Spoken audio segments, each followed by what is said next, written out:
Buenas noches, mi nombre es Jorge Valverde. Esta es una charla más de caras a la exposición El Fuego Drag de Ima Sumac, que se inaugurará en abril en el Centro Cultural de España. Y esta vez tenemos como invitados a Miguel Molinari y a Zoila Mendoza. Yo primero voy a presentarlos un poco formalmente y luego les voy a dar la palabra en función un poco a la- al, al valor que ellos tienen ahora respecto al tema que vamos a conversar.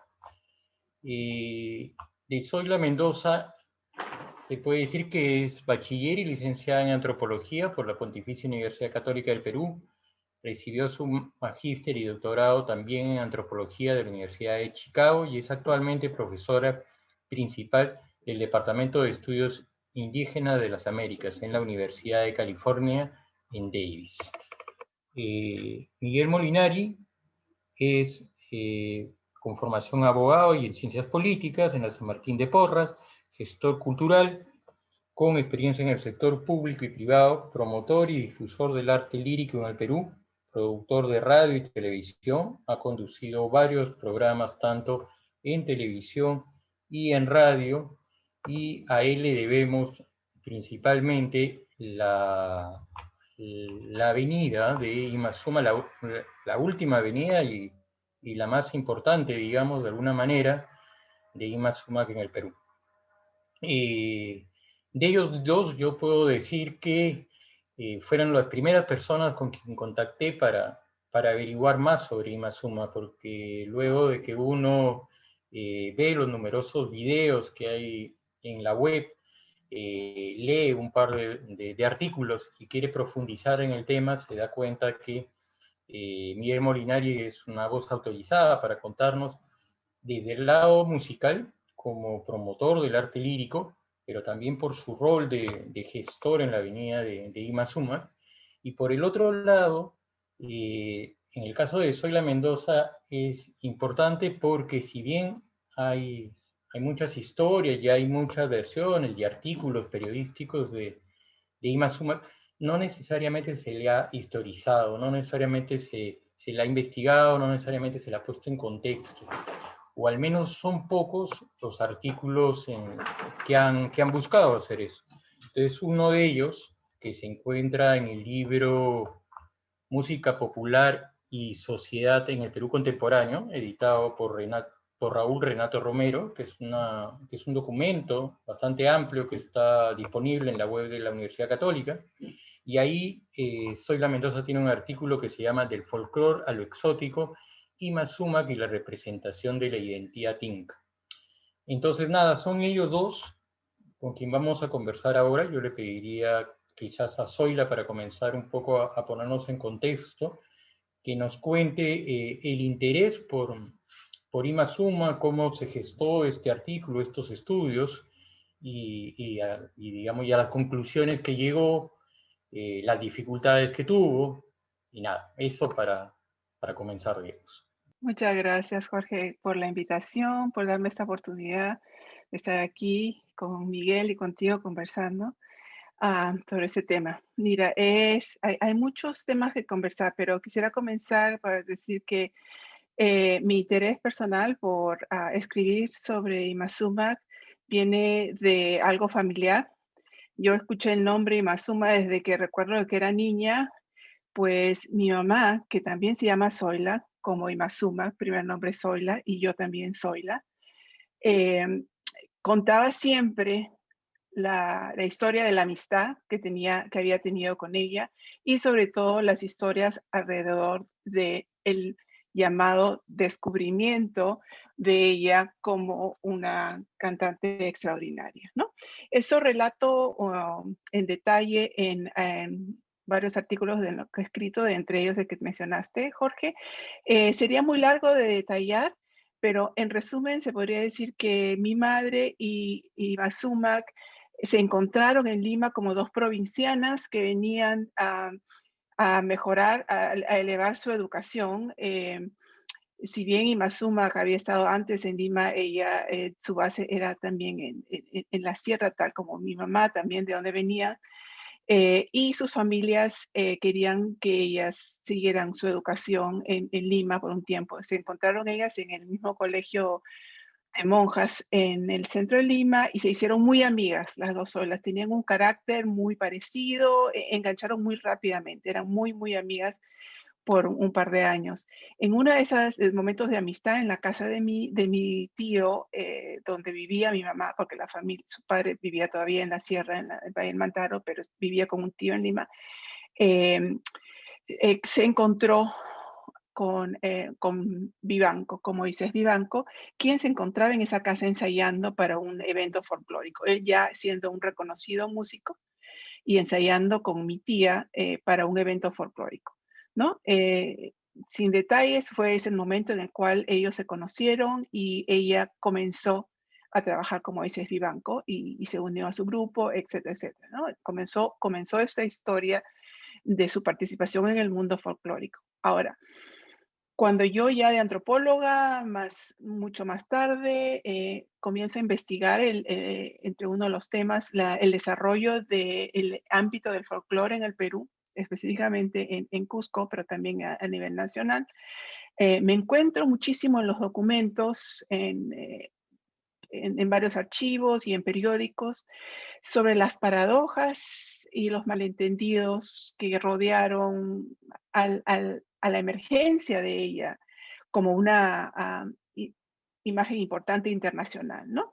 Y eso me llevó a averiguar un poco más sobre el rol que ella había tenido dentro del Perú y luego fuera, ¿no? Entonces, eso viene de una conexión personal y en realidad la investigación más profunda con la que yo he podido contribuir en saber un poquito más sobre la vida y el trabajo de Mazuma es explicar cómo en esos años, en los años en que ella entra a este ámbito que se reconocía como el folclore, ya era un ámbito reconocido y promovido a nivel regional y nacional y hasta internacional. Entonces yo trato de explicar cómo es gracias a que en este momento, porque si Mazum hubiera existido años antes y de repente, bueno, años después, hubiera sido diferente, pero fue un momento muy propicio en el cual ella entró en este campo y dio la oportunidad que ella se convirtiera, aparte de sus extraordinarias cualidades, que es obviamente algo que está en la base de su ser, de su persona, entrar y ser reconocida a nivel nacional, a nivel latinoamericano en primer lugar. Y luego dar el salto a nivel internacional a través de Estados Unidos y luego Europa, ¿no? Entonces, pues yo no sé si esto a rasgos generales nos da pie para poder discutir en mayor detalle, ¿no? Entonces, mi trabajo de investigación directa ha sido sobre este periodo inicial y el segundo periodo de emergencia como una estrella a nivel nacional y latinoamericano, ¿no?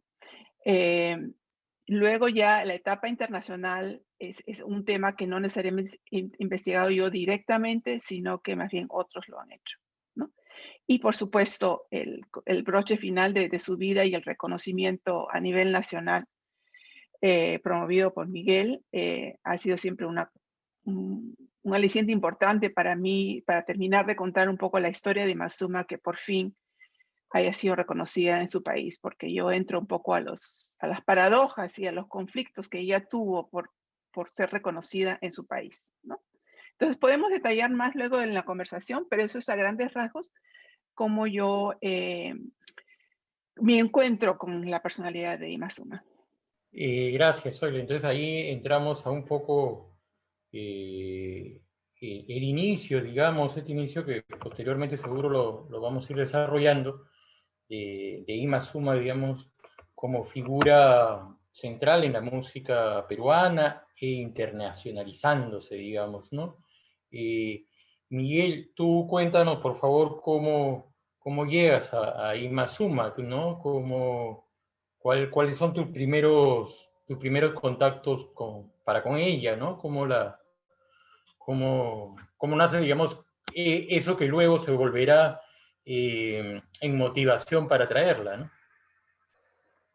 Buenas noches, gracias Jorge por la invitación, feliz de estar compartiendo esta conversación con Zoila y poder recordar a Ima Sumac. Sí, bueno, mi primer contacto con Ima Sumac fue de chico, escuchando en la radio. Yo siempre tuve una afición por la voz, ¿no? Por el canto lírico, pero no solo el canto lírico, yo me llegué al canto lírico luego de escuchar, pues, música, boleros, música criolla, música tropical. La buena música siempre me atrajo, ¿no? Y la voz humana en particular. Cuando yo escuché por primera vez Ima Sumac me quedé sorprendido y les pregunté a mis papás, ¿no? Mis padres me contaron lo que ellos sabían, ¿no? De la particularidad de su voz, etcétera. Pero yo siempre quería saber más. Bueno, entrando el tiempo, yo me especialicé, me dediqué a la difusión del arte lírico. Y si bien Ima Sumac no fue una cantante de ópera, ¿no? No puede ser juzgada tampoco como una cantante de ópera, era una voz con características líricas, digamos, decir, una voz de un registro increíble, con unas posibilidades de extensión que no han existido jamás. Pero no solamente eso, porque eso es una condición, ¿no es cierto?, fisiológica que ella misma desarrolló intuitivamente. Pero además era una artista, que es un paso más allá, es decir, era un artista, era alguien con una sensibilidad particular, alguien que además tenía un sentido musical y rítmico extraordinarios. Y Vivanco era un gran músico, una persona genial, creo yo, que con una formación académica muy fuerte, que descubre en Ima Sumac miles de posibilidades, ¿no? Creo yo. Yo descubro a Ima Sumac de esta manera y comienzo a buscar sus discos, porque a la par de ser un aficionado a la música, era coleccionista también de las cosas que me gustaban. Y comencé a comprar los discos de Ima Sumac y a escucharlos y a escucharlos y a escucharlos, ¿no? Y a tratar de entender y descifrar ese instrumento y esa personalidad y el enorme misterio que había alrededor de ella, porque la información que encontrábamos aquí era muy pobre. Digamos que en esos tiempos, no me dejarán mentir ustedes, no era tan fácil como ahora, que con el internet tienes acceso a mil cosas, ¿no? Uh, a través del Google, a través de los buscadores o a través del YouTube puedes encontrar mil cosas. En ese entonces era muy difícil, había que buscar con muchísimo más ahínco y buscar personas que te pudiesen contar cosas, ¿no? Entonces, para resumir, yo llegando a descubrir poco a poco este personaje, me voy dando cuenta de su enorme valor, ¿no? No solamente vocal, sino también el desarrollo de su carrera. Y como bien ha dicho Zoila, ella, que es una cantante que comienza muy jovencita, ¿no? Ella misma me contó que cuando estaba muy chica, ella quería ser, admiraba mucho a una soprano francesa que se llamaba Lily Pons, que estuvo muy de moda en ese entonces, ¿no? Y que hacía estas notas agudas. Pero también me contó una cosa que me llamó mucho la atención. Yo le pregunto, Ima Sumac, ¿de dónde eras tú? ¿Dónde naciste? Y ella me dijo, yo soy del Callao. Sí, yo soy del Callao. Entonces, se lo volví a preguntar en otra ocasión y ella me dice, no, yo soy de Ichocán, de Cajamarca. Entonces, al final me dejó igual de confundido porque no sabía si había nacido en Michoacán o en Cajamarca. Perdón, en Michoacán o en el Callao. Pero bueno, eso es lo de menos. Lo que sí tengo que decir es que conversando con ella en todos los días que estuvimos aquí, pude notar su acento serrano, porque mi abuela paterna era de Ancash, ¿ya? El Callejón de Conchuco, de esa zona era mi abuela.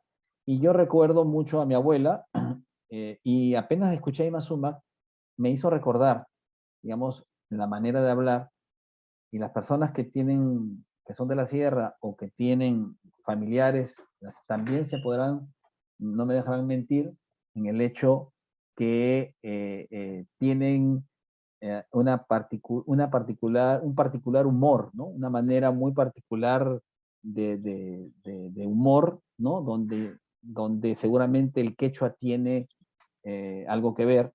Y entonces eso me llamó mucho la atención, ¿no? No tenía ningún dejo americano, digamos, de inglés, ni se olvidaba de ninguna palabra, hablaba muy fluidamente, pero con el acento de una mujer, digamos, que tiene estos orígenes, ¿no? De la sierra. Otro tema interesante es que en los años, refiriéndome a los inicios de Ima Suma, en estos años en que Ima Suma comienza su trayectoria en Argentina, por ejemplo, la búsqueda de Vivanco por internacionalizar la música tradicional lo lleva a viajar a Argentina. Y en Argentina en grabar bajo el sello Capitol. Esto fue una cosa estratégicamente muy bien pensada, ¿no? Porque era importante en aquel entonces, creo yo, poder contar con un portafolio, ¿no? Interesante y tener una grabación en el sello Capitol del repertorio tradicional con Ima Suma como protagonista principal fue estratégicamente importante, ¿no? Entonces, esto fue un camino previo a su gran salto a los Estados Unidos, que fue también un enorme riesgo que corrió Moisés Vivanco. Yo creo que Moisés, en realidad acá tenemos que hablar de la pareja, ¿no? Si bien Ima Suma, que era un personaje extraordinario y irrepetible, el destino permitió que se uniera a alguien muy importante como Moisés Vivanco, que le dio la ocasión y la oportunidad de desarrollar todo su potencial, ¿no? Amparado en una visión y en un talento musical realmente sin precedentes, ¿no?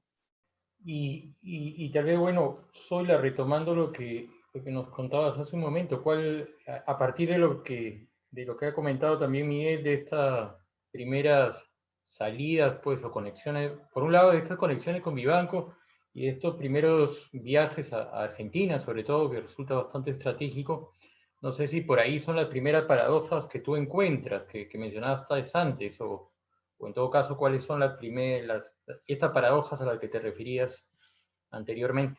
Así es.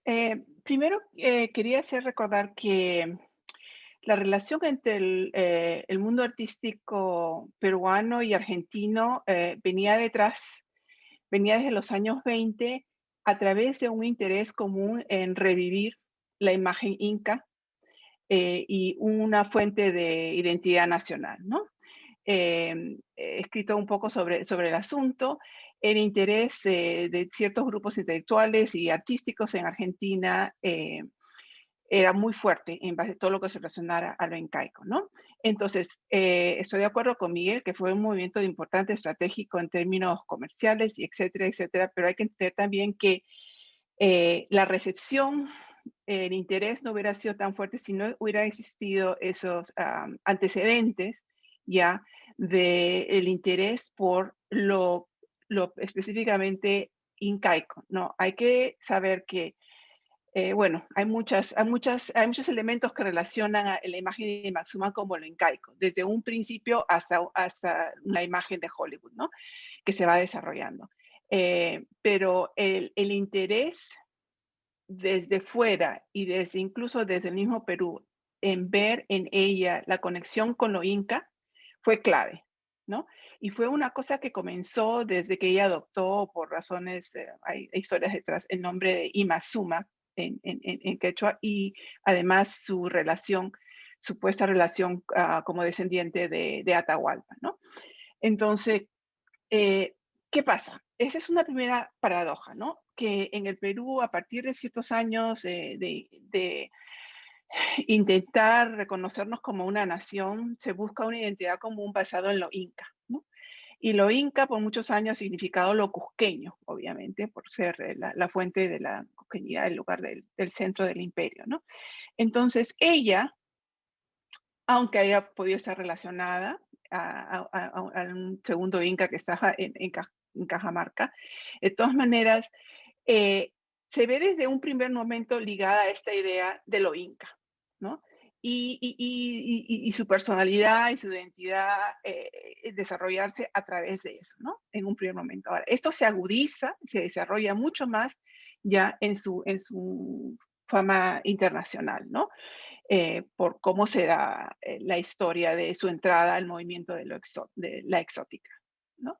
Entonces, ahí ese es un punto importante. Y claro, también está el hecho de que en esas épocas, en los años 40, ya Argentina y México, y ella también viaja a México y también tiene grandes éxitos ahí por esos años, eran las dos mecas culturales de Latinoamérica, ¿no? Para estar reconocidos internacionalmente en Latinoamérica, había que ser reconocido en Argentina y en México, ¿no? Como les digo, las dos mecas, los dos grandes centros de difusión de la identidad latinoamericana, ¿no? Entonces, ella lo logró a través de eso, ¿no? Y el siguiente paso, lógicamente, y bueno, hubieron toda una serie de detalles que los animaron a que dieran el salto a Estados Unidos, era el paso siguiente más allá, ¿no? Entonces, no sé si queremos entrar ya al tema de Estados Unidos, pero quizás conectándolo con la otra paradoja y de una manera muy, muy resumida, es decir, que la intención de ellos era seguir con ese arte folclórico, ¿no? Con este tipo de música que ella había hecho, pues, en la cual ella había sobresalido, ese estilo folclórico estilizado, que no es del campo, pero que es muy propio, que fue muy propio peruano y que sigue siendo, ¿no? Pero eso no interesaba al público norteamericano. Eso no era parte de un interés en el mercado. Entonces, después de sufrir mucha decepción y hasta pobreza y casi la intención de regresarse al Perú, Vivanco y Mazuma se encontraron, también hay historias alrededor, con la oportunidad de entrar a un movimiento que partía de Estados Unidos, el movimiento de la exótica, en el cual entrarían muy bien desarrollando este ángulo de lo incaico, de lo exótico, exotizándolo incluso más. Si bien ya lo inca había sido exotizado a lo máximo a través de los años 40, con revivir el Inti Raymi o reinventarlo, etcétera, etcétera, la exotización de lo inca ya con el turismo que comenzaba a vislumbrarse en Cusco, etcétera, etcétera, entraron muy bien en el campo de esta, bueno, nacional y Estados Unidos e internacional en general, ¿no?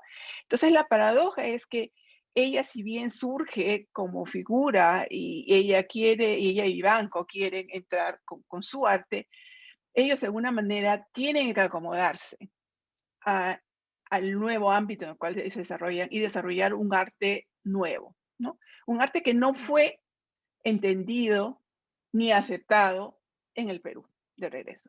De ahí que hubo mucho criticismo, sabemos que hubieron estas polémicas con José María Arguedas, hubieron polémicas con artistas cusqueños a nivel nacional, en el cual se le tachaba a ella de crear una serie de estereotipos negativos sobre lo peruano, sobre lo incaico, sobre lo indígena, etcétera, etcétera, ¿no? Entonces, otra paradoja, ¿no? En términos que ellos y su música, su arte, estaba como entrampado en una serie de factores internacionales y personales que los llevaron a la controversia, sobre todo en una controversia que se daba en el propio país, ¿no? Y a la crítica y al rechazo de ese arte, ¿no? Entonces, por ahí tiro un poco los temas para ver cómo continuamos en la conversación, esa línea de repente con las opiniones de Miguel.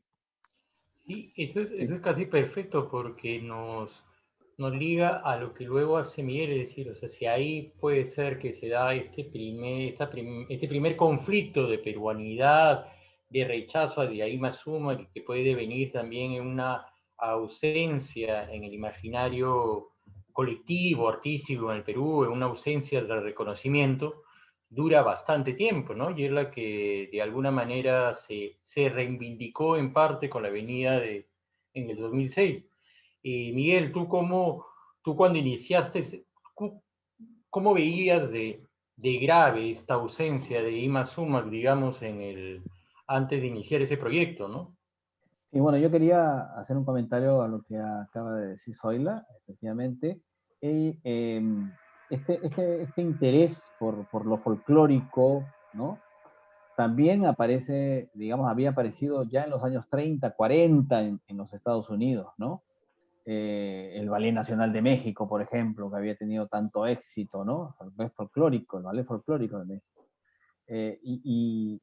Incluso hubo una pareja de peruanos, una bailarina, que ahorita no recuerdo el nombre, que tuvieron también un cierto éxito antes que Ima Sumac en los Estados Unidos. O sea, había un ambiente de mucho interés por lo exótico que representaba este mundo inca, este mundo misterioso, ¿no? Y efectivamente, y ahí Moisés Vivanco demuestra pues una gran habilidad también para interpretar esa realidad y esa posibilidad, ¿no? Y a través de la música y de los arreglos y de inventar una historia alrededor de Ima Sumac, ¿no? Que era claro, porque hay toda una polémica, aunque si era descendiente de Atahualpa, en realidad eso es algo que es muy difícil de probar, realmente, ¿no? La mamá era ancachina, ¿verdad? Y el papá era cajamarquino de origen vasco. Ella era una persona, digamos, con orígenes mestizos, ¿no? Y sus características también así lo muestran. Pero se inventa toda una historia, incluso yo tengo algunos documentos y tengo por ahí un folleto muy, muy lindo que es y donde hay toda una historia.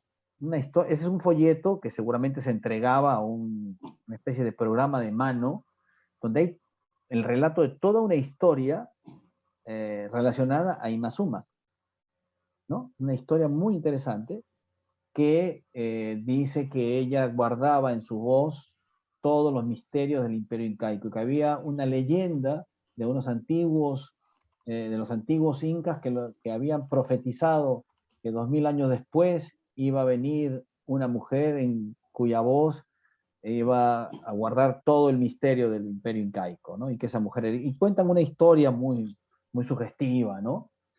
Y también me hace recordar que nosotros tuvimos una gran mezzosoprano peruana que se llamó Margarita de Álvarez, que seguramente muchos de ustedes no la conocen. Ella nació en el siglo XIX, a finales, y desarrolló su carrera entre 1918 y 1929 aproximadamente, Margarita de Álvarez. Grabó para la RCA Víctor, vivió de pequeña en el Cusco, era cusqueña. Su padre era de origen español y su madre de origen francés. Era una mujer de la aristocracia cusqueña que viaja a Bruselas siendo muy joven y no regresa más. Nunca regresó al Perú. Ella tenía a su abuela cusqueña y ella en su biografía, que aparece publicada en la revista Variedades de Perú en los años 20, en el año 24, con mayor precisión, sale vestida de inca. Y ella describe las historias que su abuela paterna le contaba. Y ella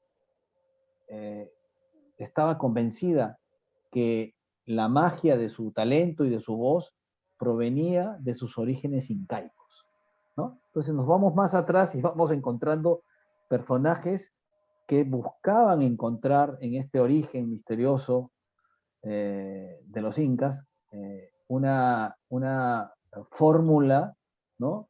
Importante para entender determinadas características. En el caso de Ima Sumac, esto funcionó muy bien, unido a unas versiones muy particulares que hicieron del repertorio de la música tradicional peruana, donde hicieron lo que se conoce ahora como el world music, la fusión, que luego se pondría muy en moda, ¿no? Digamos, y que nadie cuestionaría, pero en ese entonces se cuestionó mucho, me parece injustamente, ¿no? Yo me acuerdo que Alonso Alegría, el director de teatro, hijo de Ciro Alegría, me contaba que estaba prohibido escuchar a Ima Sumac en muchas casas, porque no era música aparente, ¿no? No era música, era como algo negativo escuchar la música de Ima Sumac, y eso me sorprendió muchísimo, ¿no? Hasta qué punto podíamos llegar. Y yo creo que eso también nos hace entender por qué se castigó a Ima Suma, se le ocultó, ¿no? Mientras el mundo la admiraba y la reconocía, en el Perú estábamos como encapsulados, no dándole el lugar que ella correspondía, y ahí engancho con tu otra pregunta relacionada, ¿por qué la traje? ¿Por qué? La única motivación fue esta rebeldía frente al silencio, al poco conocimiento y poca información que había con relación a ella, a pesar que, digamos, cuando cada vez que ponía una grabación de Ima Suma, los teléfonos reventaban. Es decir, sí había un interés, pero había un silencio a nivel académico, a nivel de las instituciones, no se le reconocía en su verdadera dimensión, y había pasado tanto tiempo que había quedado de alguna manera en el olvido. Entonces, yo me empeñé a través de los medios que tenía en ese momento, la radio y la televisión, en hacer una campaña para ver qué resultaba de esa campaña. Y paralelamente, al ver los resultados, inicié mis trámites en el Ministerio de Relaciones Exteriores para solicitar la Orden El Sol del Perú para Ima Suma. Felizmente, tuve éxito en este cometido, con la precisión que cuando fui al Ministerio de Relaciones Exteriores y me dieron la buena noticia de que se había decidido otorgarle la Orden del Sol a Ima Suma, me dijeron, cuando yo le dije, bueno, ¿y cuánto podría venir? Me dijeron, no, se la vamos a dar en Los Ángeles. ¿Cómo que en Los Ángeles? No, es que nosotros no podemos cubrir costos de pasajes al extranjero. Entonces le dije, no se preocupe, yo consigo los pasajes, pero se los entregamos aquí. Es allí donde, gracias a la participación de mi amigo Enrique Bernales, de Javier Luna Elías, que también me ayuda en buscar algunos contactos, conseguimos los auspicios, ¿no? Tengo que decirlo, el auspicio principal fue de Interbank, aunque nadie se enteró, pero Interbank pagó los pasajes de las 4 personas, pagó, LAN también ayudó, pagó la estadía en el Cusco y los pasajes a Cusco, el Hotel Crown Plaza Lima, que en ese entonces era Holiday Inn, me auspició para el hospedaje, y es así, con estos auspicios, que logramos traer a Ima Suma. El plan original era traer el vestuario de Ima Suma con Ima Suma. Con Alan Eichler, que era el manager, hicimos los contactos para poder traer el vestuario y hacer una gran exposición de la mano de Interbank en ese momento. Pero en Interbank se demoraron mucho en responder y en aceptar las condiciones que inicialmente se habían aceptado. Fue hasta pocos días, en mayo de 2006, del arribo a Ima Suma, que recién me enviaron los pasajes electrónicos y yo pude respirar, porque, digamos, si los pasajes no venían, ¿no? Entonces, y la conferencia de prensa se hizo. Y ahí tengo que confesar algo que por un lado me apena, pero por otro lado me llena de alegría. Yo estaba sorprendido el por qué se demoraban tanto en darme los pasajes. En un momento pensé que no me los iban a dar, a pesar del ofrecimiento, pero resulta que la persona responsable de esto me dice, Miguel, disculpa, lo que pasa es que nosotros estábamos muy preocupados, pensábamos que no iba a venir nadie a la conferencia de prensa, porque esos días a Lima, al día siguiente, llegó Maradona, y 2 días después o 3 días después llegó el Dalai Lama. Entonces toda la atención iba a estar puesta en estos personajes. Pero el día de la conferencia de prensa, en Interbank, en su sede de Santa Catalina, había tal cantidad de prensa internacional y nacional que tuvieron que estar en la calle porque no ingresaron. Era una cosa de otro mundo. Realmente yo estaba sorprendido y la cantidad de gente que hubo y el tumulto que se generó impidió que pudiésemos hacer el cóctel que estaba programado. Hicimos la conferencia de prensa y una vez terminada, entre empujones y empellones, tuve que sacar a Ima Sumac y entrar a la limusín que teníamos asignada y salir de allí. Esto es una anécdota curiosa, ¿no?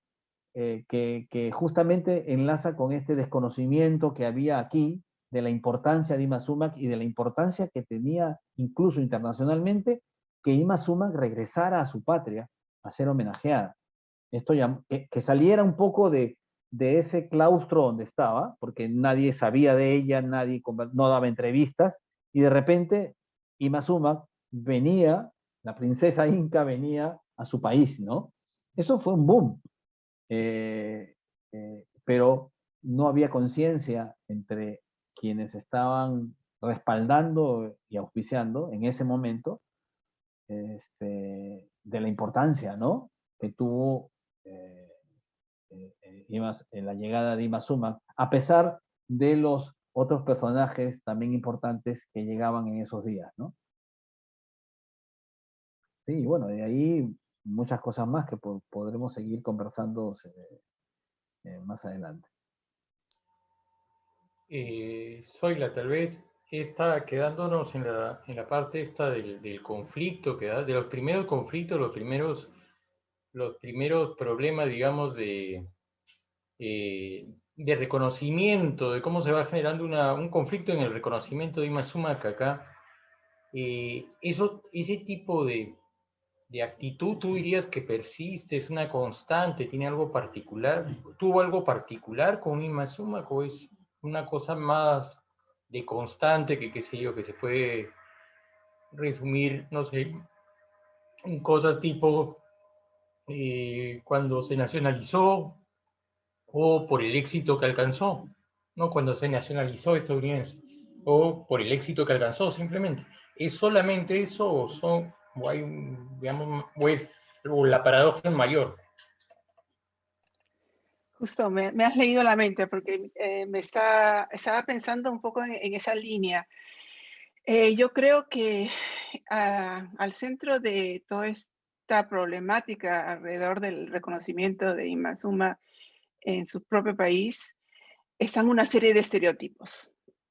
Entre ellos, el hecho de que ella era una mujer famosa, reconocida, en un mundo dominado completamente por los artistas varones.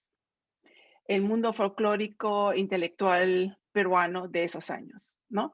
Entonces, una de las controversias más fuertes que llevó explícitamente al rechazo, incluso hasta los insultos hacia su figura en los años 50, se centró alrededor de la película de Hollywood de los años 50, El secreto de los incas, en el cual ella actuaba y participaba con su música, ¿no?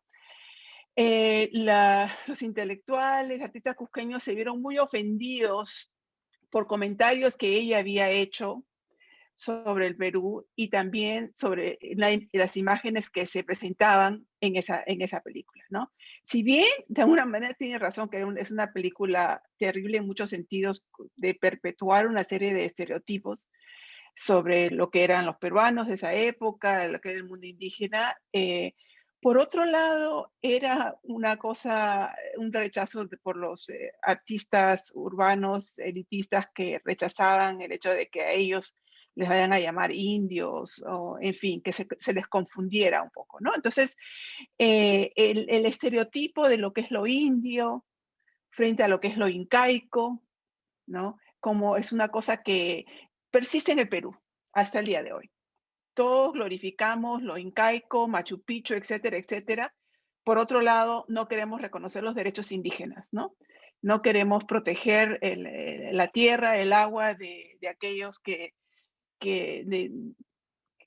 son los dueños y que tienen todos estos recursos contaminados por las mineras, etcétera, etcétera. No quiero entrar de fondo al tema, pero hasta el día de hoy seguimos con estas perspectivas de pensar en esta dicotomía, ¿no? De lo pasado, lo incaico, lo excelente que podemos reconocer, por otro lado, negar una realidad que podríamos llamar indígena o mestiza, pero en fin, mayoritariamente marginada de lo que es la dirección del país, ¿no? Lo que es el reconocimiento de quiénes somos, que todavía no lo definimos.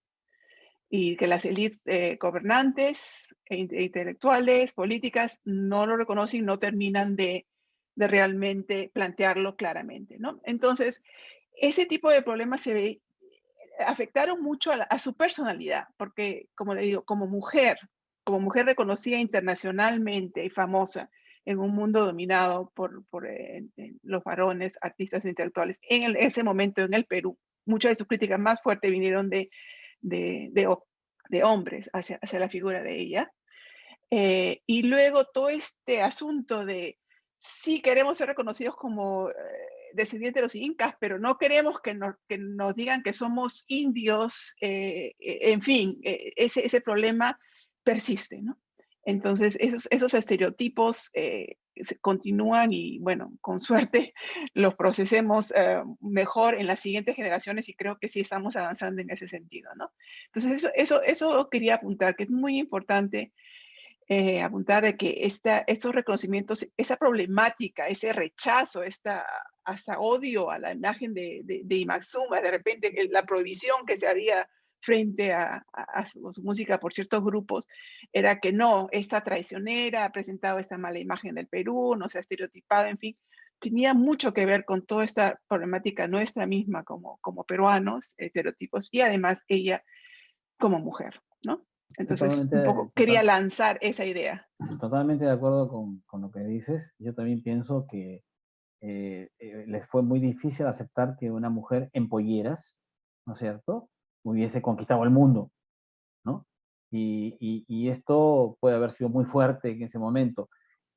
También esta hipocresía de la época, ¿no? Esta hipocresía de reivindicar lo autóctono, pero un poco mirado de costado, ¿no? Un poco, ¿no? Yo no soy indio, yo no pertenezco a eso.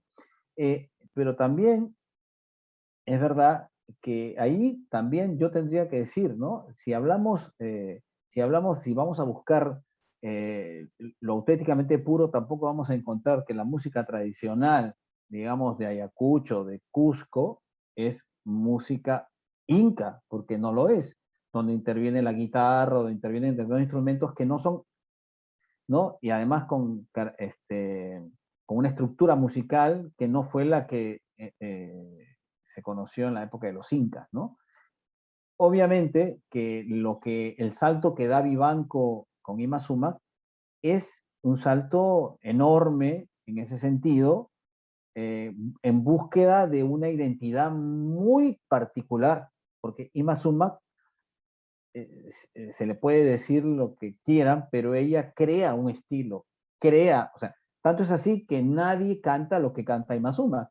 Ima Sumac es la creadora de una forma de canto y de un repertorio, digamos, que no se ha repetido, ¿no? Que lo podríamos definir de muchas maneras, pero también algo importante, ¿no?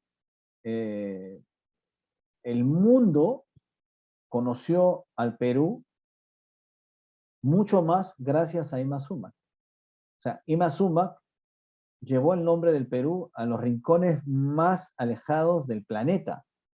Yo no creo que haya habido un artista, incluyéndolo a Juan Diego Flores hoy en día, que haya tenido la universalidad de Ima Sumac, que ha llegado a todos los continentes, a Asia. Cuando yo hice los programas de televisión en el Canal 7, tuve que repetirlo 11 veces, el programa, porque los pedidos de repetición, porque el internet no era bueno, estamos hablando del año 2005, ¿no? No llegaba bien, pero lo veían en el extranjero. Pero yo recibí de Japón, del Cairo, de Rusia, de Costa Rica, de distintas partes del mundo, pedidos de repetición del programa. Y como no los podían ver, me lo volvían, por favor, repítalo de nuevo, que no lo pude, o llegó mal la señal. Lo tengo 11 veces. Y después, estando en Madrid, me compré un disco que vendía, un DVD que vendían pirata en la calle, de mi programa. O sea, de mi programa de Canal 7. Y vendían Iba O sea, ese tipo de cosas yo no las he visto con nadie, ¿no? Entonces, esto tiene que haber despertado mucho celo, ¿no? Porque Ima Sumac, por ejemplo, cuando se presentaba en todas partes, digamos, en los grandes teatros, la gente hacía colas días para poder encontrar un lugar, ¿no es cierto?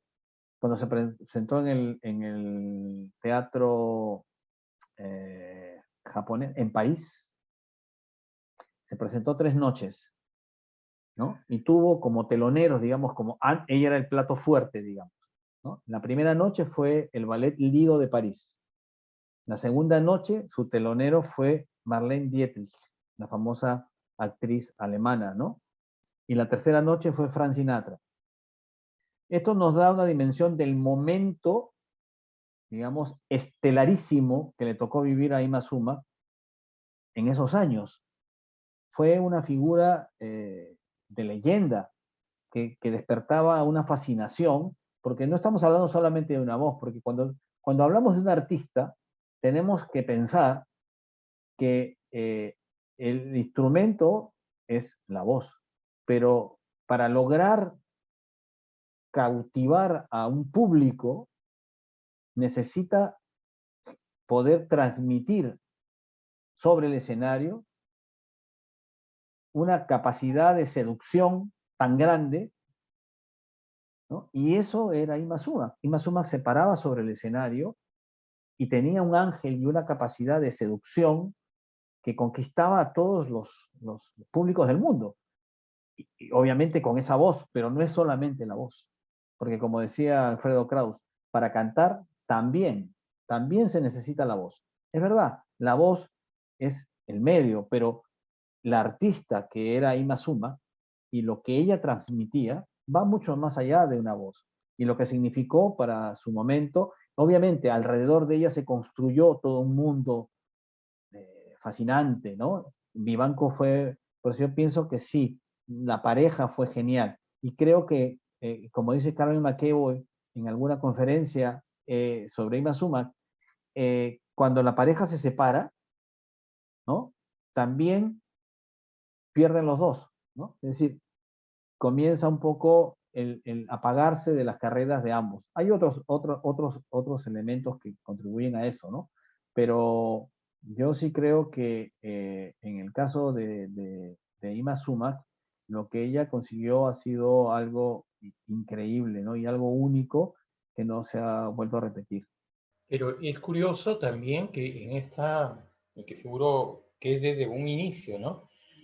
La capacidad, por un lado, de Vivanco para fusionarse y para reinventarse según demandas, o sea, hay momentos en que aparece pues lo exótico que es lo que se demanda en Estados Unidos, pero hay un momento que ella viaja a Rusia porque encuentra que ahí hay otro mercado y es casi como que donde pone el ojo, Vivanco está poniendo la presentación, está poniendo el disco, la puesta de escena.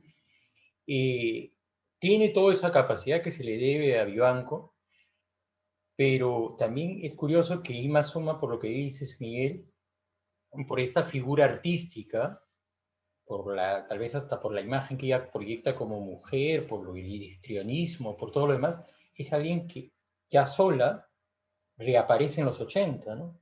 Y reaparece en los 80 en programas de televisión, ¿no? Ahí dice que hay colas en disqueras en Estados Unidos de hinchas, de fanaticada, aparece Marilyn Manson como hincha de Ima Sumac, ¿no? Y aparece todo otro escenario y otro mundo que la ven a ella como una diva, digamos, surge como una diva, ¿no? ¿No? Los cantantes de las bandas de rock, los drag queen, en fin, hay todo un mundo que se genera alrededor, pero claro, también es verdad que su reaparición ya no es la figura que fue, ¿no? Es, digamos, queda el vestigio pero no, y hay, digamos, una mirada de evocación, pero está bastante lejos ya de esa diva que fue, ¿no? Sigue siendo una diva, pero ya no es la misma estrella que brilló en su época de gloria, ¿no?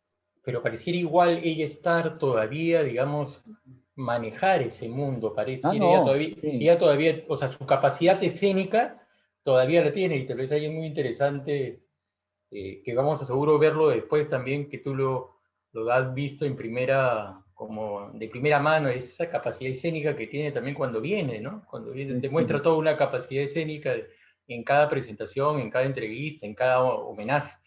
Pero tal Sí, vez soy la... Perdón. sí, sí, no, sí, sí, soy, por No, para favor. retomar un poco la conversación también con Zoila.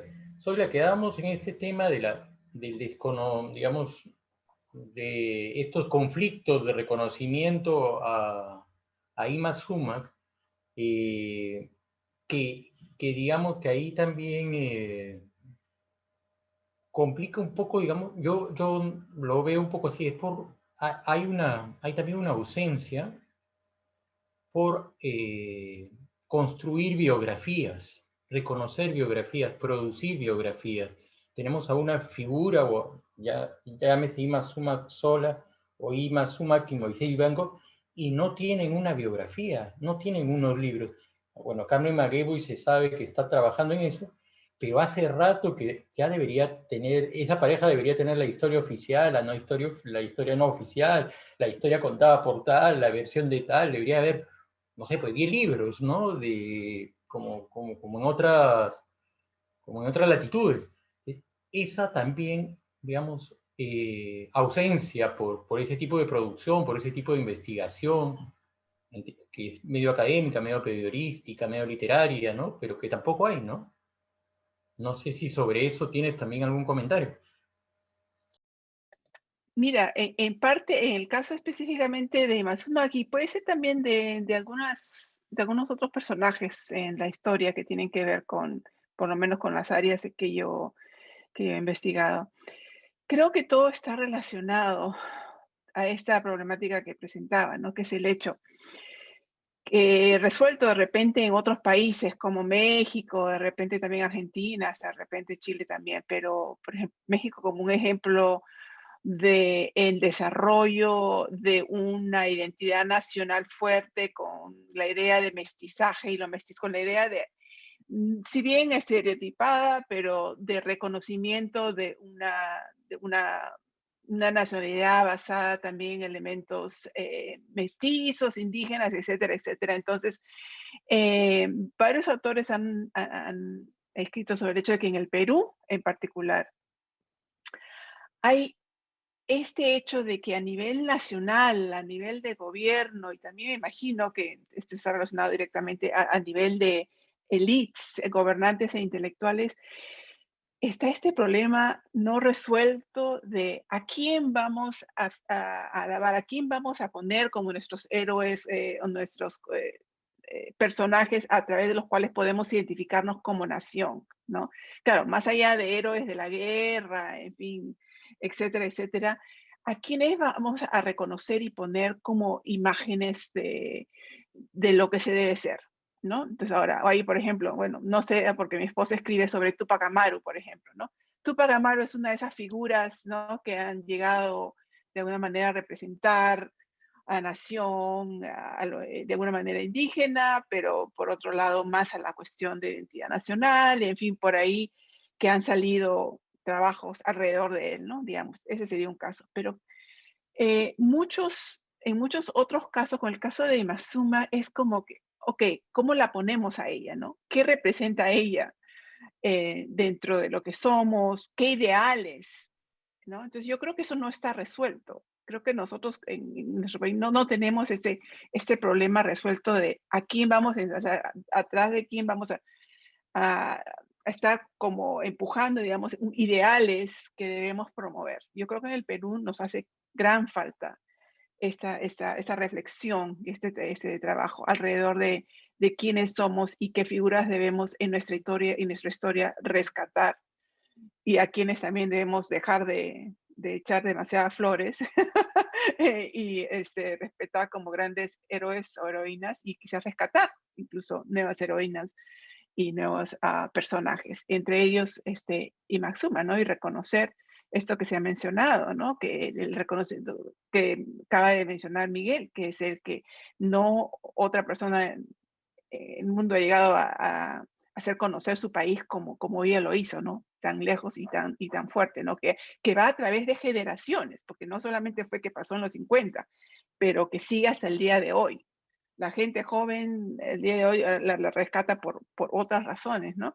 Pero que ha permanecido como una fuente de conexión hacia el Perú, ¿no? Entonces, ¿por qué no reconocer a alguien como ella, por ejemplo, ¿no? Que tenía tanta importancia? Yo creo que en parte es en lo que he mencionado, ¿no? El hecho de que no sabemos cómo ponerla, cómo entenderla, cómo respetarla, cómo ponerla en el lugar que se merece. Y creo que ese es el caso de de muchos otros personajes de nuestra historia, en nuestra sociedad, a los cuales no les damos ese lugar, ¿no? Tenemos a Máxima Acuña, gran laureada campesina que en el exterior con premios internacionales de protección del medio ambiente, y en el Perú lo que se hace es atentar contra su vida, ¿no? Porque va en contra de las concesiones mineras, ¿no? Entonces, ese es el asunto, ¿no? Yo creo que en parte son cosas no resueltas que los que sabemos algo, de repente podríamos difundirlo más y influenciar de alguna manera a las nuevas generaciones a que sigamos un poco en la búsqueda y el empuje de reconocer al Perú como algo distinto a lo que nos han enseñado en el colegio, o que más nos han enseñado en el colegio y hasta en la universidad. Miguel, si tú quieres comentar algo por ahí. Sí, bueno, yo diría que también, digamos, hoy en día en que se está consiguiendo cada vez con más fuerza la reivindicación de la mujer, ¿no? Yo creo que Imaxuma representa también un ejemplo de lucha, de logros, de liderazgo, de triunfo, ¿no? En otros tiempos donde esto no era tan común, ella logró imponerse y sigue siendo una figura icónica que ha influenciado y sigue influenciando a muchas generaciones, ¿no? A mí me sorprende ver concursos de canto donde aparecen gente de todos los países tratando de cantar como Imaxuma, ¿no? Eh, eh, la respuesta hay un famoso periodista que cuenta que cuando conoció a Igor Stravinsky, el gran compositor ruso, se presentó y le dijo: soy fulano de tal, de Perú. Ah, como Emma Sumac, ¿no? Ese tipo de cosas que te hacen imaginar la dimensión que alcanzó esta mujer y la importancia que ha tenido en en el mundo, ¿no? A partir de su identidad como peruana y de una reinterpretación del folclore nacional, llevando consigo una imagen, digamos, distorsionada de lo que era el imperio incaico, pero finalmente, y hablando de la película El secreto de los incas, que es una especie de Indiana Jones de los años 50, ¿no? Es un mundo de ficción, ¿no? Se ficciona a partir del imperio de los incas, pero no hay que tomárselo tan en serio, ¿no? Porque se trata justamente de una película de aventura fantasiosa, ¿no? Donde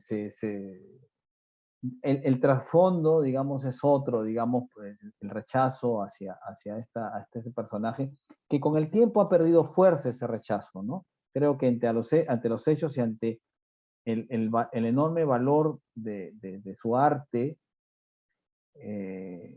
todo lo demás ha quedado en un segundo plano. Lo que ha trascendido en el tiempo es la figura de Imaxuma.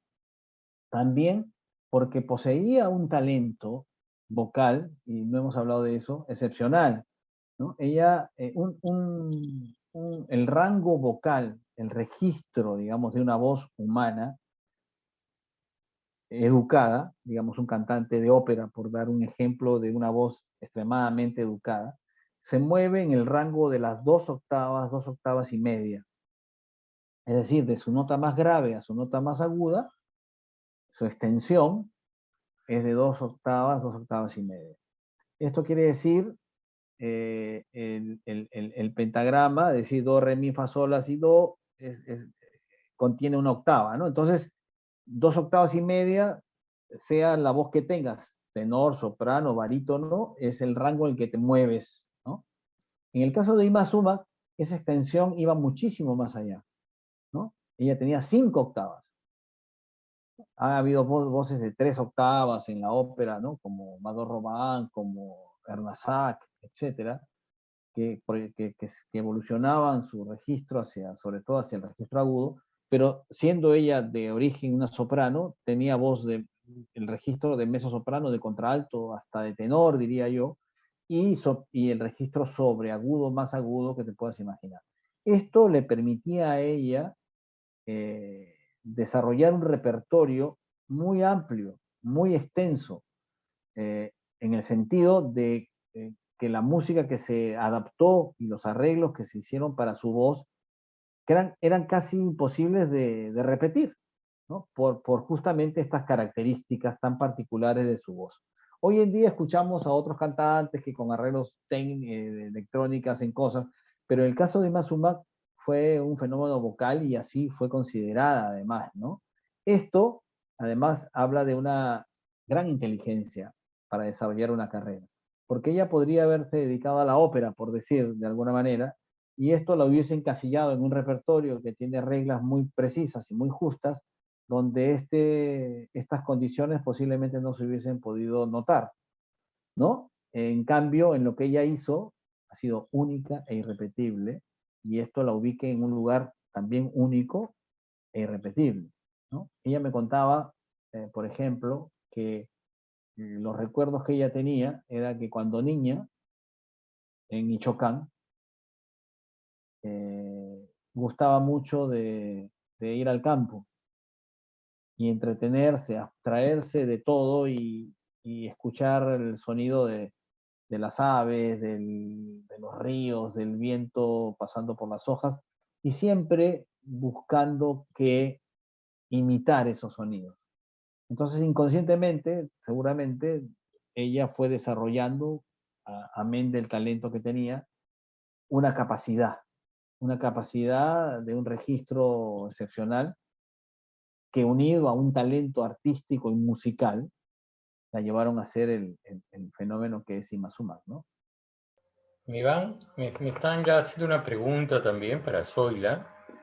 Zoila, tal vez lo mencionaste, pero no, pero tal vez merezca todavía desarrollarse un poquito más, que es este surgimiento de Ima Sumac o de Vivanco, de la música en su momento que se desarrolla, también tiene que ver con una época en el Perú de gobiernos nacionalistas, de algunas instituciones que aparecen, hasta conectarlo con el redescubrimiento de Machu Picchu, ¿no? O sea, todo ese clima, digamos, cómo se articula. Así es. El descubrimiento de Machu Picchu data de 1911, pero es hacia los años 40, cuando este campo del folclore se comienza a empujar mucho más y desarrollar desde el lado estatal.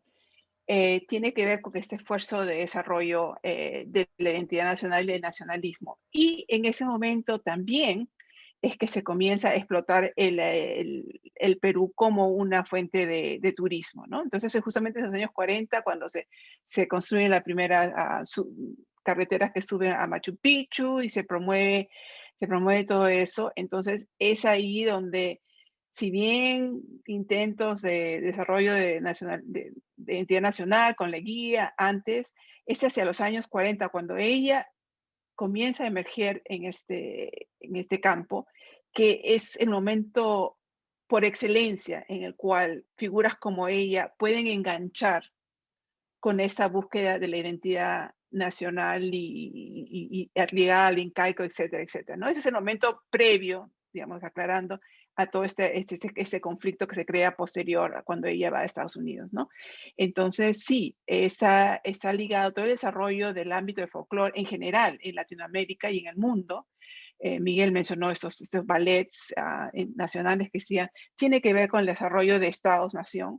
y con el esfuerzo de brindar una imagen hacia afuera sobre lo que es la identidad nacional, ¿no? Entonces, este esfuerzo comienza en el Perú en los años 20, pero se concreta y se difunde mucho más en los años 40, que es cuando ella irrumpe la escena, ¿no? Y también Moisés Vivanco, ¿no? El empuje mucho más fuerte y está ligado a eso, ¿no? Y de hecho va ligado, como les digo, al nombre y a la identidad de los incas, ¿no?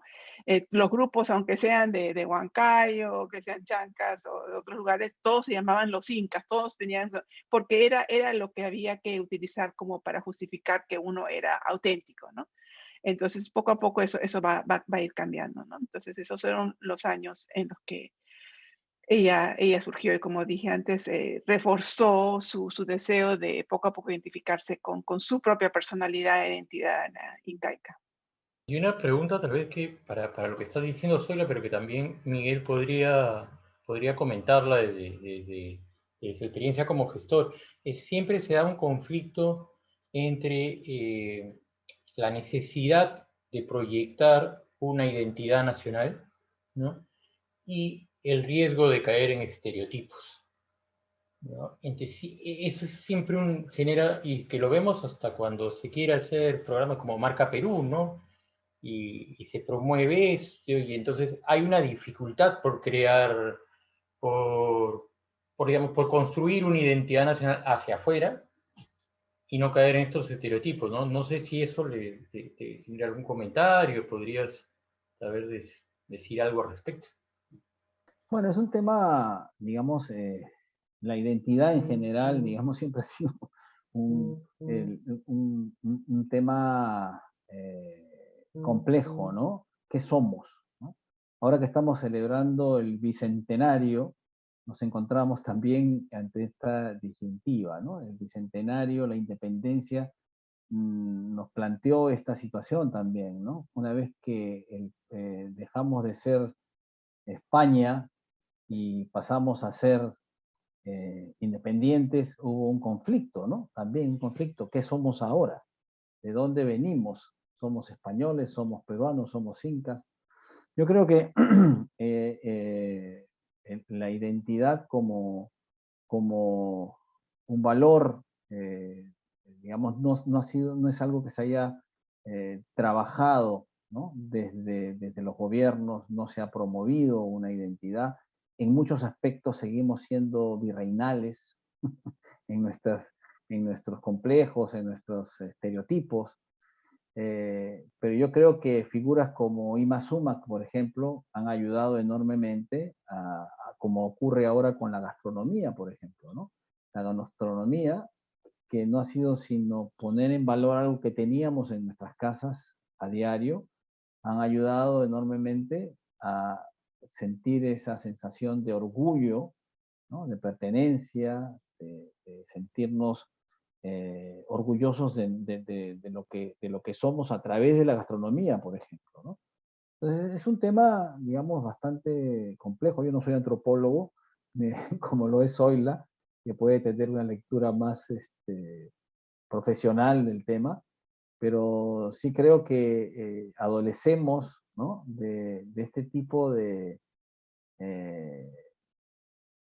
no hay estas anclas que se necesitan, ¿no? No están lo suficiente y tal vez, como plantea Zoila, es momento de replantear cuáles son nuestros referentes verdaderamente, ¿no? Y construir a partir de ahí una identidad que nos una y que nos proyecte con un sentido más real, ¿no?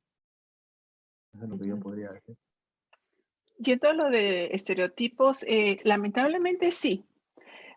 Tratar de crear una identidad unificada siempre nos va a llevar a estereotipos. Entonces, la idea sería más bien algo más multicultural, pluricultural, pero no de discurso, no de cómo se hace de manera superficial, de decir, el Perú de todas las sangres, etcétera, etcétera, sino simplemente realmente aceptando en la realidad esta diferencia y exaltando las diferencias, ¿no?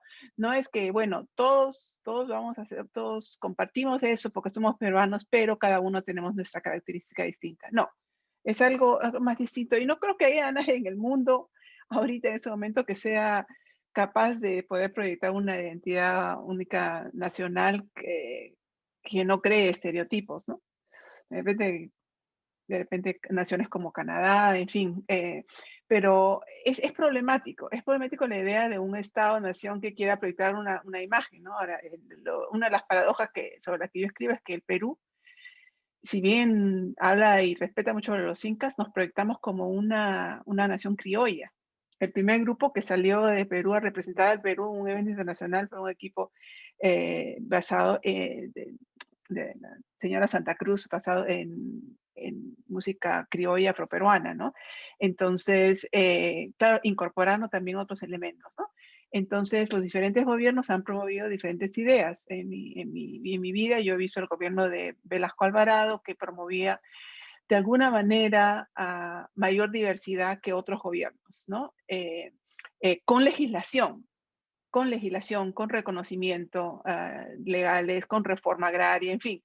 Las fallas, los desencuentros que sucedieron no los vamos a discutir aquí, pero sí el intento de alguna manera de llevar el discurso a la práctica, ¿no? Con programas de difusión del quechua, etcétera, etcétera. Como les digo, discutir lo bueno o lo malo de ese gobierno es una cosa, pero digamos el intento, ¿no? Entonces, mayores intentos de hacer cambios reales, no de discursos, no de elegir lo más bonito que podamos presentar, no de ser reconocidos por la UNESCO con nuestros danzas de tijeras o Machu Picchu o el señor de Coyuriti, que es lo que yo estudio, que también ahora es patrimonio general. No, no se trata de eso, ¿no? Sino se trata realmente de hacer las reformas sociales, políticas y económicas que necesitamos para que las poblaciones que supuestamente respetamos como parte de la nación puedan dar su voz en este reconocimiento múltiple, ¿no? Que es en Perú. Pero, por ejemplo, Irma Sumac, volviendo al tema Irma Sumac, digamos, fue muy criticada por distorsionar de alguna manera lo, entre comillas, puro del folclore y hacer fusión, ¿no? Pero ¿qué pasa con la chicha, por ejemplo? La música chicha, ¿no? No fue, fue una fusión que se dio naturalmente cuando hubo la gran migración andina hacia Lima y se fusionó con las músicas que estaban de moda, con la salsa, con la cumbia, y resulta una expresión musical, digamos, que es una identidad también nuestra, que ya es una identidad nuestra, no solamente en el aspecto musical, sino en el aspecto estético incluso, ¿no es cierto? Esto es bien interesante. Por ejemplo, yo estaba escuchando hace poco una canción. Hay una canción que cuando llegó San Martín en el año 1820, había comenzado a sonar en Lima, ¿no? Y que se llamaba La Chicha, y que fue compuesta por Bernardo Alcedo y José de la Torre Duarte también, los mismos compositores de himno nacional. Y es una canción que habla de la chicha, digamos, la bebida inca, ¿no? Y que dice, más o menos, la canción habla que ahora vamos a brindar con chicha, que es más sabrosa que la sidra del invasor español, etcétera, ¿no? Pero al mismo tiempo hace una descripción de los distintos platos, habla del ceviche, de la guatia, habla de una serie de características que son, digamos, la identidad y el orgullo de los patriotas, digamos, ¿no? O de los que quieren la libertad, que era el pueblo, básicamente lo que el pueblo cantaba. Digamos, y si nos ponemos a reflexionar sobre eso, no hemos cambiado mucho, ¿no? Porque seguimos siendo esas mismas personas. Hemos evolucionado en muchas cosas seguramente o no, o hemos adquirido otros estereotipos, ahora que estamos hablando de estereotipos. Pero digamos que esa crítica que recibió Irma Sumac y que fue injusta, creo yo, no es otra cosa que lo que siempre hemos sido, que ella lo potenció y lo dimensionó a niveles superiores y que al final representa, creo yo, la identidad, ¿no? A través de la música, la identidad también del Perú, ¿no? En su total diversidad, en una dimensión, digamos que en ese momento no se comprendió y que no se entendió. Pero yo creo que esto, y es interesante reflexionar alrededor de ese tema, ¿no? ¿Cuánto había? Porque ha quedado como un sello, ¿no? Un sello. Arguedas criticó a Imazuma, ¿no? Entonces, ¿cómo vamos a criticar a Arguedas? Porque criticó a Imazuma. Yo sí lo critico a Arguedas porque yo creo que estaba equivocado completamente en su apreciación, muy respetable, pero que obedecía a ciertos prejuicios. Él estaba prejuiciado con relación a Imazuma, tenía derecho a hacerlo seguramente, pero sí creo yo que hubo mucha injusticia, hubo mucho machismo también alrededor de eso, ¿no? Y la figura de Imazuma no creo que haya sufrido daño. El daño nos lo hicimos nosotros los peruanos, porque la dimensión de Imazuma no recibió ningún rasguño, ¿no? El daño nos lo hicimos nosotros, nos autocastigamos, la excluimos de nuestras vidas, le cerramos la puerta, castigamos a muchas generaciones a haber disfrutado de la gloria y del placer de sentirse orgulloso por esta peruana que triunfaba en el mundo, ¿no? Y la hemos reinventado y la estamos reconociendo digamos, en los últimos tiempos, ¿no? Pero es curioso que el mundo la conocía más que nosotros, ¿no? Y había influenciado a tantos artistas, ¿no? Y nosotros no teníamos ninguna influencia, ¿no? La influencia que tuvo fue directa, digamos, con algunos personajes como Guaraguara, Esmila Ceballos, que forman parte también del elenco que trabaja Vivanco, ¿no? Y de alguna manera fueron como remanentes de Imazuma y de una forma de cantar que ahora, por ejemplo, ha vuelto a traer al escenario al repertorio de Imazuma con Silvia Falcón, por ejemplo, ¿no? Que ha comenzado también ella a cantar, y bastante bien, este repertorio, tratando de reinventarse y reinventar a Imazuma y de desarrollar un género que ahora se llama la lírica andina, ¿no?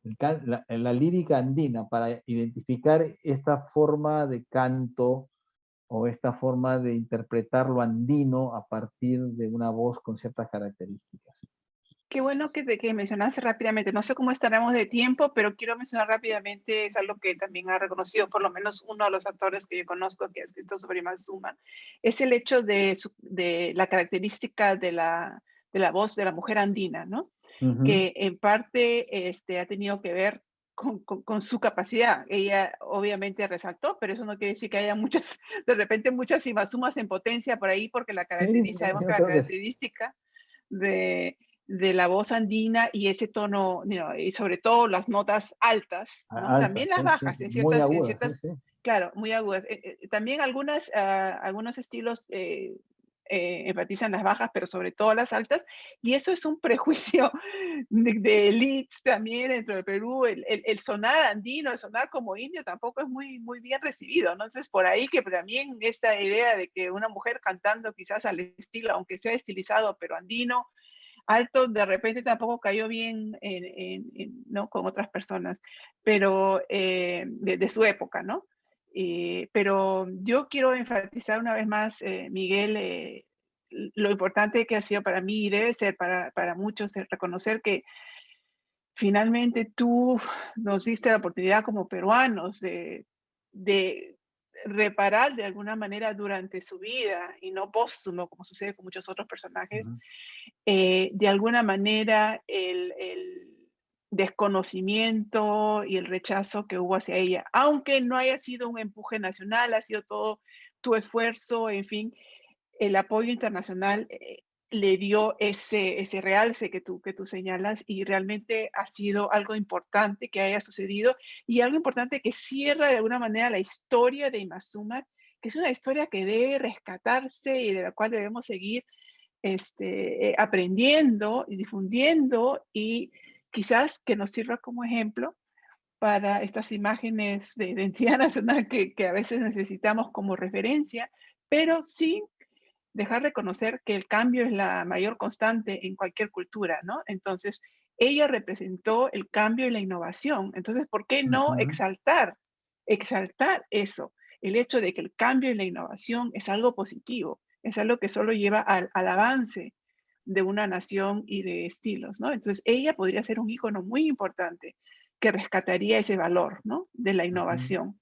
So, una vez más quisiera públicamente agradecerte porque creo que ujú. tuviste una labor muy importante en, como te digo, cerrar un poco esta historia a nivel nacional con un broche de oro, aunque sea un poco tarde. No, muchas gracias. Bueno, en realidad es algo que me alegra mucho haberlo podido lograr con una única motivación, digamos, como peruano y como admirador de Imazuma, y como acto de rebeldía frente a esa injusticia muchas veces con la que observamos y vemos que pasan tantas cosas y que decimos, pero ¿por qué? Y no podemos rebelarnos y tener la oportunidad de hacer algo así fue algo muy valioso para mí, poderla traer, ¿no? Poderla traer y haber vivido con ella esos días, ¿no? Porque fue también, son cosas imborrables que tengo en mi mente, en mi espíritu y en mi corazón, haber convivido con ella ese tiempo, ¿no?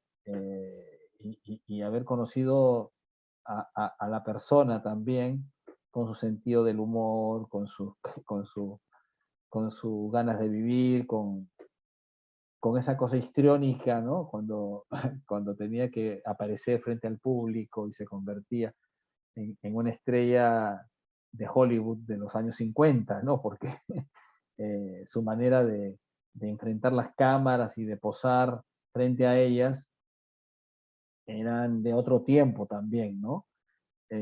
Su manera de vestir, eh, digamos, solamente Ima Sumac se podía vestir así, ¿no? Entonces, si no fuese Ima Sumac, seguramente dirían qué le pasó a esta señora. Pero Ima Sumac la imaginabas siempre con con esa magia alrededor, ¿no? Y con eso exuberante de su vestuario, ¿no? Sí, gracias por eso, pero digamos, creo que el esfuerzo valió la pena porque como peruanos, digamos, y el Perú tuvo la oportunidad de decirle gracias a Ima Sumac y de reconocerla, ¿no? Entonces, en una semana de reconocimientos recibió, creo, todos los reconocimientos que no había recibido en su vida, ¿no? En el Perú, ¿no?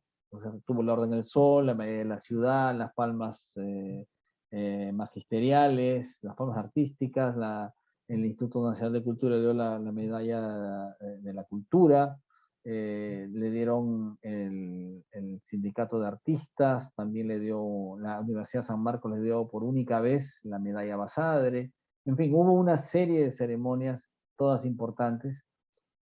Me recuerdo mucho en el Teatro Segura, porque el municipal estaba incendiado en esa época, ¿no? En Segura hubo un encuentro donde se le premió, se le condecoró y estuvo presente allí Florencio Coronado, que todavía vivía, ¿no? Y ese encuentro con Florencio Coronado fue muy emotivo porque ella lo reconoce, ¿no? De lejos, casi corre a donde está él y lo abraza y lo besa, pero se abrazan y se besan con un cariño que incluso botó algunas lágrimas y más suman, ¿no? Ese encuentro con alguien con quien había convivido y ahí recordaron algunas cosas, ¿no? De sus comienzos, ¿no? Tuvo momentos muy emotivos, tuvo Guara Guara también presente en esa ocasión, pero ese momento con Florencio Coronado me acuerdo mucho porque fue muy emotivo para ella, ¿no? Hubo muchas cosas, pero no sé cómo estamos de tiempo. En realidad, hubo Eh, muchos momentos interesantes. sí, qué importante también lo que dices, que fue digamos, para los que la acompañaron, para el país, pero también para la misma Ima Sumac, ¿no? O sea, fue un momento significativo para ella, ¿no? Como de recibir ese reconocimiento, digamos, eh, digamos, fue tardío, pero que finalmente de alguna manera la reconcilia tal vez simbólicamente o emotivamente, lo que puede ser un poco con el país también, ¿no? Y bueno, nada, yo les voy a pedir, porque sí, ya estamos también un poquito con el tiempo, tal vez unos últimos comentarios. Antes ha habido comentarios de Mónica Larcón, que dice que justo con lo que decía Miguel, ¿no? Que también está Silvia Falcón como alguna, que de alguna forma le recuerda a Imazuma.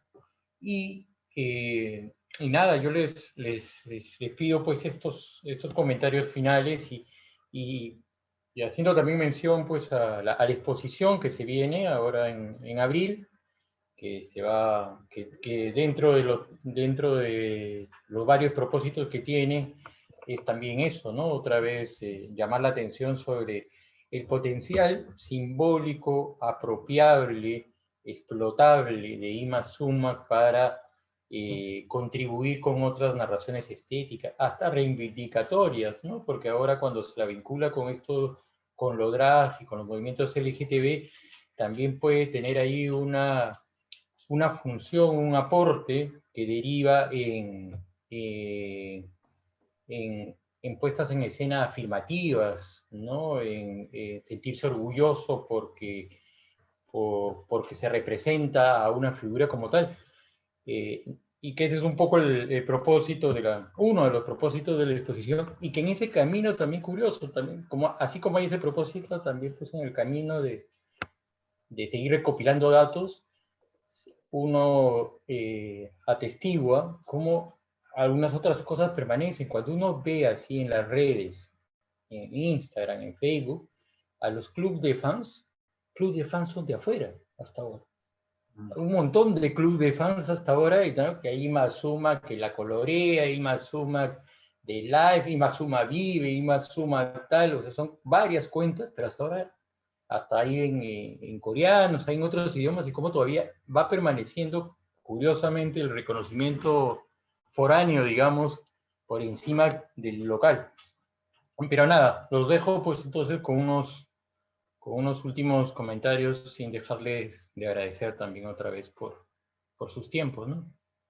Bueno, nada, agradecer a ti, agradecer a Zoila por haberme permitido compartir este momento con ustedes y con quienes nos están escuchando y viendo. Me alegra mucho que se pueda generar un espacio como este para poder hablar de un personaje tan significativo como Inazuma.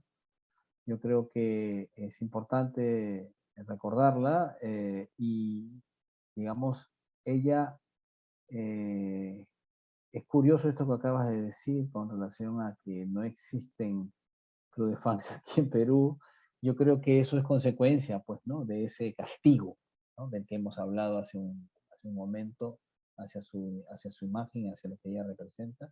Me parece que ella, digamos, no solamente representa la música y el canto, sino como bien has dicho, representa una serie una inspiración para una serie de movimientos y de organizaciones que se han creado a partir de lo que ella ha inspirado, ¿no? Con su presencia, con su magia, con su voz.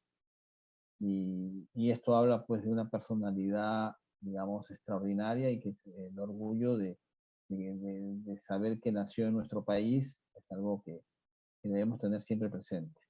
Nada, muchísimas gracias. Un placer, Zoila, haber compartido esta conversación contigo y con tus reflexiones y conocimiento profundo, ¿no? En analizar, digamos, el entorno, el contexto eh, del momento que le tocó vivir a Imazuma, pero también alrededor de lo que somos y de nuestra realidad, ¿no? Y cómo interpretamos o cómo podemos interpretar todo eso.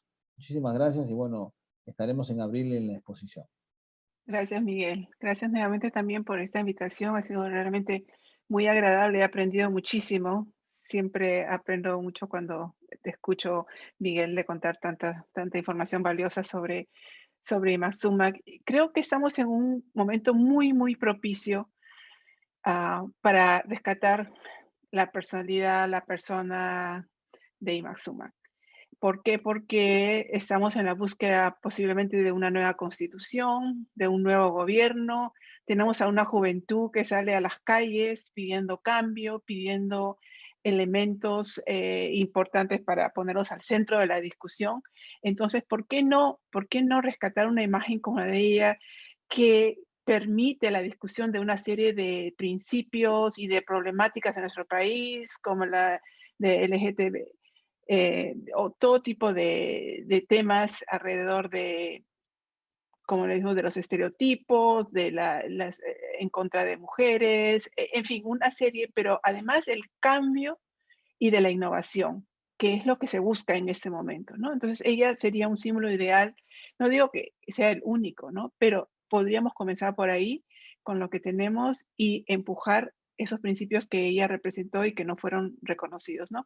Rápidamente iba a mencionar que este último reconocimiento que se le dio con la medalla, una de las medallas tantas que recibió, pero de la Orden del Sol, su asistente me comentó que hacia el final de su muerte, bueno, después que la recibió, lo que siempre quería usar ella en su pecho era llevar esa medalla. En cualquier presentación que ella tenía pública, ella siempre quería mostrar esa medalla, ¿no? Entonces creo que de hecho fue muy importante para ella y de alguna manera el Perú se reivindicó a través tuyo y los que te apoyaron de la relación con ella, ¿no? Entonces debemos rescatar toda una serie de otras cosas a partir de eso y agradezco nuevamente la oportunidad de conversar contigo, Miguel, y también de Jorge. Y, en fin, yo no puedo estar, probablemente no voy a poder viajar para la exposición, pero va a ser una exposición virtual, ¿no es cierto? Y, o sea, También, sobre todo va a ser virtual, sobre ¿no? todo virtual. Entonces Seguro. sí, podremos participar. Ok, muchísimas gracias. A ustedes, nada, muchas gracias entonces. Gracias, Steve. Seguimos en contacto.